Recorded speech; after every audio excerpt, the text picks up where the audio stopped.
Bapak, Ibu, Saudara yang terkasih di dalam Tuhan Yesus Kristus, Salam, salam bahagia. Pada kesempatan ini, saya hendak sharing pengalaman kehidupan, masih seputar tentang kebahagiaan. Bagaimana kita sebagai orang Kristen hidup berbahagia. Saudara-saudaraku, pada kenyataannya di dunia ini banyak orang Kristen yang bahagia. Tetapi tidak sedikit pula orang Kristen yang belum bahagia.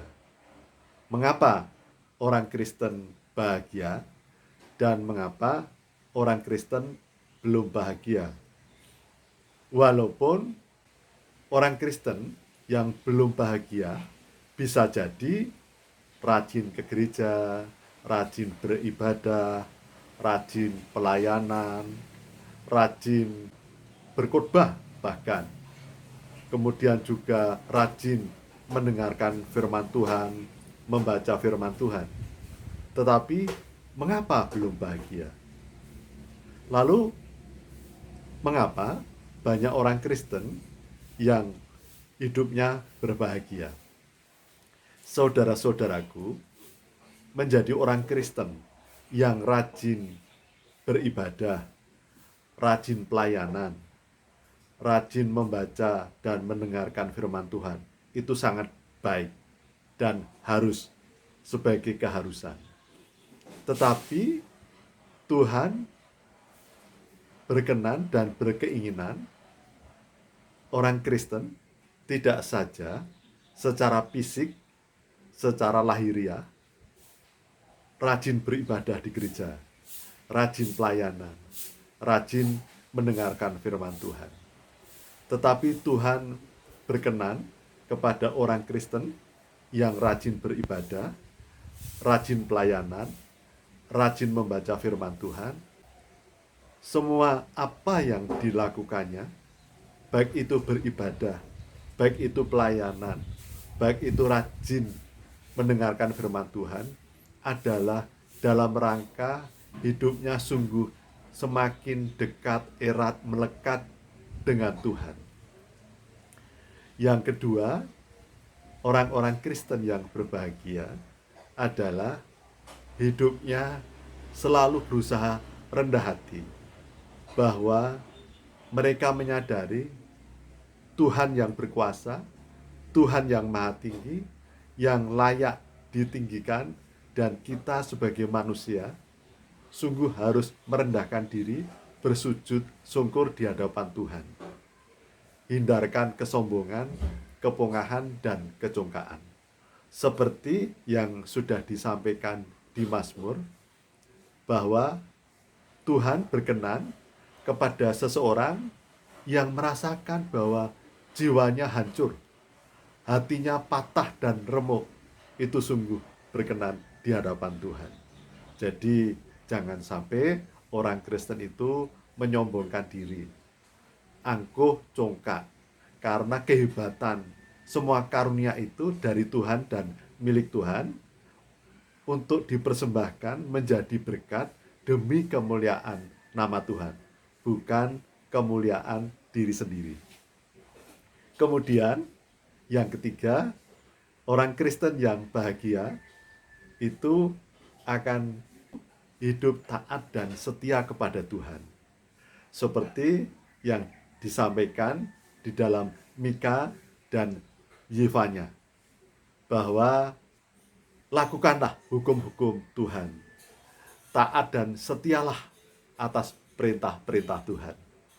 Jadi itu yang ketiga adalah ketaatan dan kesetiaan kepada Tuhan untuk melakukan hukum-hukum perintah Tuhan. Yang keempat, orang Kristen harus sungguh adil di dalam hidupnya. Adil terhadap diri sendiri dan orang lain. Apa yang kita ingin orang lain perbuat atas diri kita, perbuatlah terlebih dulu. Itu ada tertulis di dalam Matius. Yang kelima, orang Kristen harus sungguh-sungguh bisa mengasihi dan sekaligus mengampuni.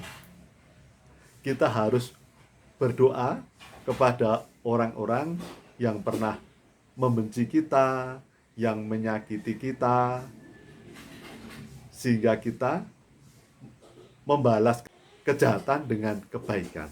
Jangan membalas kejahatan dengan kejahatan. Karena Tuhan ingin kita terus bisa menjadi semakin sempurna dan kudus. Dan itu tertulis di dalam Matius, di dalam Lukas, di dalam Roma 12. Jadi demikianlah saudara-saudaraku, bahwa orang Kristen yang bahagia pastilah memang harus rajin beribadah, rajin pelayanan, rajin mendengarkan firman Tuhan. Tetapi semua ibadah, pelayanan, dan merenungkan firman Tuhan adalah semata-mata dikembalikan kepada Tuhan, dan kita sungguh-sungguh semakin melekat kepada Tuhan. Hati kita selalu menyenangkan hati Tuhan. Kemudian yang kedua, bahwa orang Kristen harus selalu rendah hati. Jangan sombong, jangan dengki, iri. Jangan iri terhadap kelebihan orang lain.